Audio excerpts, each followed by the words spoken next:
Hey guys, what's going on? It's Matt here. I'm trying a new background instead of the simple black background that I have been using for a while. So trying to deck out the studio a little bit. I got an actual desk here and some, I don't know, more interesting setup. My monitor's over here now, so you might see me glancing off the screen. Just a quick side note. But today I want to talk about my favorite camera that I own, which is right here. The Fujifilm X-T3, and I like it so much that I actually have a second one that I'm using to film this video because it's my main video rig. If you're looking for like a super technical comparison between this and like a full frame camera, I can't really give that to you. All I can tell you is my experience of having this as my professional body, as my first professional body. It's not like I came from Nikon or anywhere else, so I don't have a great point of reference in terms of comparisons, but I can tell you my personal experience and my thoughts on this camera and what it can do for you. So I mainly am a videographer when it comes to paid work, and I love making videos in general. That's why I have this YouTube channel and my other ASMR artist channel. So that was the main thought in getting this camera initially, was honestly just getting a video camera. And I did know that I kind of wanted to do photography too, so it was in the back of my mind so to also get a camera that could take some pictures. And fortunately, this can do both exceptionally well. My first holdback was that it had an ASPC sensor, which I thought I wanted full frame until I looked at the price and noticed it was like, I mean, the only other camera I was really looking at that could fit my needs would be like, what, the A7S III? I guess I couldn't take great pictures, but I hadn't done that much research at the time. And it was also $6,000. And I could get an X-T3 with an 18-55 kit lens right here. The most versatile, best kit lens you could possibly get. Amazing piece of glass. I should do a whole video on just this lens. I could get both of those. I think I got them for $1,400, and then I started using that to make money to fund my other cameras, which you'll see I actually just recently got an X Pro 1 here. I want to do a video on that for sure, but I want to use it for a while first. But yeah, I just been able to fund my other camera purchases. By the way, I gotta add another one to the table. Won't look that good without the X-T10. We gotta have it all decked out. You can hardly see it anyway. Another one of my holdbacks, I guess I'm just gonna talk about the things that were in my mind that were kind of making me think, oh, I don't know about this camera. The other thing was it not having IBIS. I was like, should I get the X-T4? Because the X-T4 was out at the time when I bought both of these X-T3s. But then I thought I am probably going to be doing my video work, my professional video work on a gimbal anyways, and the 18-55 lens, which is my only gimbal lens, is stabilized as well, and I find that plenty stable. I don't feel like I need IBIS with that setup, and I don't feel like I need to like throw a prime lens on my camera in video. I think the 18-55 kit lens looks, I don't know, it looks good enough to me. I mean, whenever I hear people say good enough, it makes me go like, like how good is good enough? It's really good. So you don't need a prime lens on your gimbal. That's kind of another topic. But that is my setup whenever I do my video work, is mainly just one of these X-T3s. I have a silver or the black one, which is filming me. On my gimbal, I have a Zhiyun Crane 3S. I don't even know how you say the first, Zhiyun, I think that's it. And the 18-55 kit lens, and that's super versatile, so I don't have to like swap lens and rebalance the gimbal. But yeah, it's great for video, is that main overarching point. But once I had the X-T3 for a while, you know, it's so fun to use. It's also very beautiful. I just want to do a quick comparison here. I should have had the black one, but this is actually an old SLR film camera. This was my grandma's camera. This was actually her camera, and it was given to me recently when she unfortunately passed. But this is what sparked my interest in the old retro looking cameras. I just thought it looked so beautiful, and that's why I got the X-T3. Look, it's basically identical. Would you not agree? It looks exactly the same. It has the same dials on the top. That's what makes X-T3 so cool to me. It has that retro feel, and it's actually tactile. Like, I don't know, it's not just like a modern camera that's kind of trying to imitate these old SLRs. It's actually, because Fujifilm made cameras back then, it's actually doing it justice in making a retro feeling but digital camera. To continue with this point, this is a little rangefinder camera from the time. compared to the X100V, which has a bigger lens. This X100V is very light with this lens. I mean, look, I mean, the lens is a lot shorter, but other than that, it has the knobs, it has the, I don't know, optical viewfinder. Where is it? It's opposite on the, anyway, I'm getting off on a tangent here. The point is, the retro and tactile feel of this really speaks to a person like me, which is a visual learner and hands-on learner. You're able to understand the exposure triangle more easily because it's right here. Your aperture is actually on the lens, and your ISO and shutter speed are actually knobs on top of the lens. So whenever you're adjusting these, you can just learn it so much faster how to use your camera manually. But yeah, my point in that is, as I was using this for video exclusively at first, I was like, this is cool, and all of a sudden it sparked my love for photography, which is really what the power horse of Fujifilm, that's what they do best, is photography, and in the recent years the video has been in there as well. I will admit, if you're strictly a video shooter, that Sony is the way to go, but this is probably the best hybrid camera option, in my opinion. Now, there is the X-T4, and I could make a whole video on comparisons of why you wouldn't or wouldn't need it, but in my opinion, the only two things with the X-T4 that are different than this is it has the bigger battery and it has the fully articulating screen, which I'm usually behind the camera, or I'm doing right now, I have an external monitor, so it doesn't really bother me not to have the articulating screen.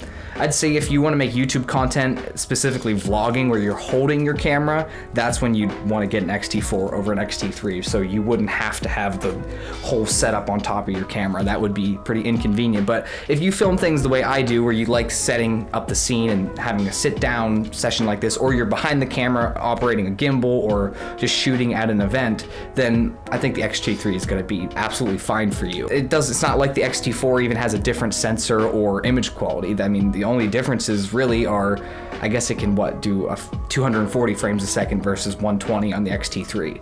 That's, I mean, unless you're using slow motion a bunch, maybe you do need that. But for most practical scenarios, and for me, I didn't need the X-T4 for that reason. So that's why the X-T3. So I've showed you some examples of photos I've taken with this throughout the video.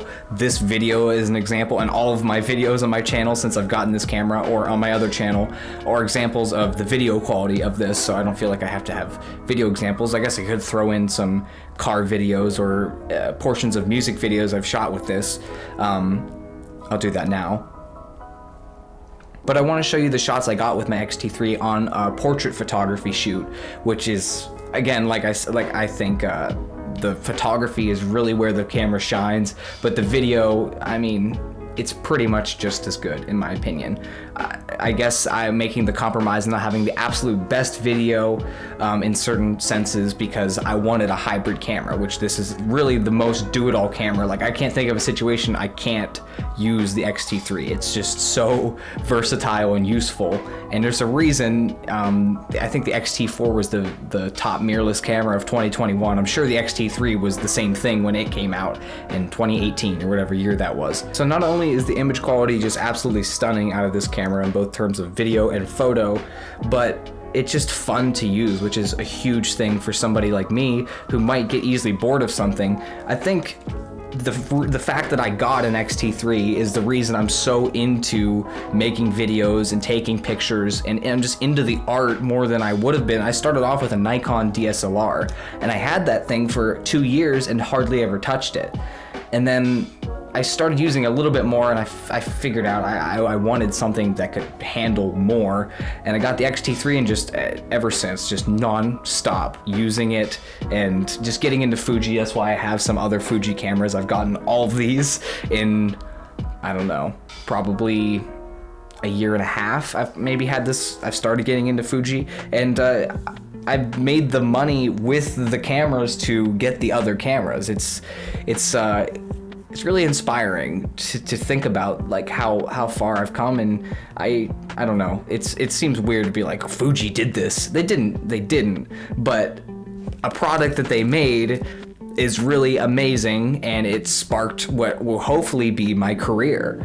And for that, I mean, I think Fuji's really, really cool. So if you're new to this channel and you've never seen any of my videos before, like I said at the beginning, Fuji is really the only kind of camera I have, so it's not a great point of comparison when, you know, trying to be like, is Fuji better than Sony? But I can just tell you my experience and how I feel about these cameras and show you examples of images and videos that I've gotten with them, and you can decide for yourself based on my positive or negative thoughts.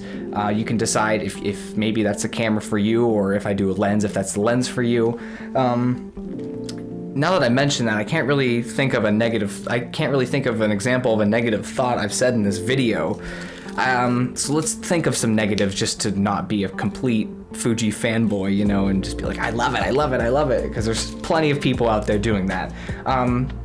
And sometimes I really, really love this three-way articulating screen, especially for photography.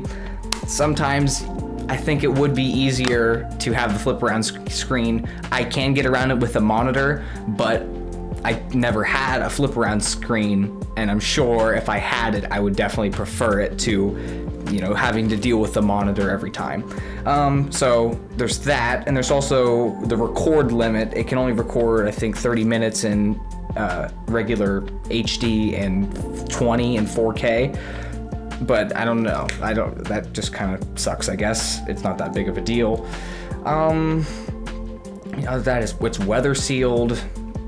It has dual card slots. I mean, maybe cosmetically, the paint has chipped really easily off this. Let me hold it up to the camera. Can you see any scuffs on there on the corners near that little dangly thing hanging down from that hitting on it? So the top of the body scuffs pretty easily. You can see some markings there. That's another downside, but it could also be an upside because I think it's really cool to have a used looking camera, I guess. I guess I wouldn't think it would be as cool to buy it that way, but it's cool to get it maybe barely scuffed up, and then you know, like, that is from me using this camera. So I don't know, that could be a small thing.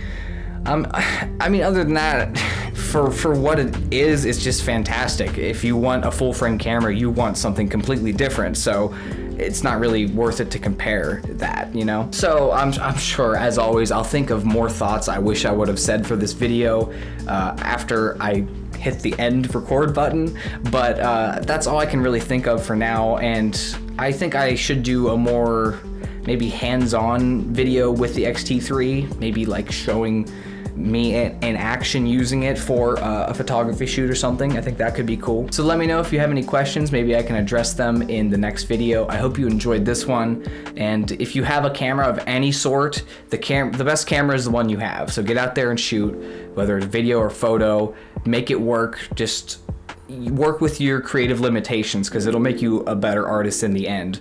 And I mean, just recently, even with all these nice Fuji cameras I had, I went and got my first camera I ever had was a Nikon D3300, also an ASPC camera, and I went out and shot with it, but it was obviously not as nice, but it was still like the creative limitation was there and it was fun. Think about it that way. Don't think about it like, oh man, I don't have the nicest camera. Just think about, I have something and I can make art with it, and that's ultimately what you want to do. It becomes very easy to get caught up in just wanting the nicest, shiniest thing. So maybe think about it less emotionally. And that's like this is specific. I'm getting off on a whole rant here right at the end. This is specifically in terms of like X-T3 versus X-T4. Do you want the X-T4 because it has IBIS and a flippy screen specifically, or do you want X-T4 because it's the newest? You probably be happy with the X-T3 or even the X-T2. If I had the X-T2, I'd probably be just as happy with it.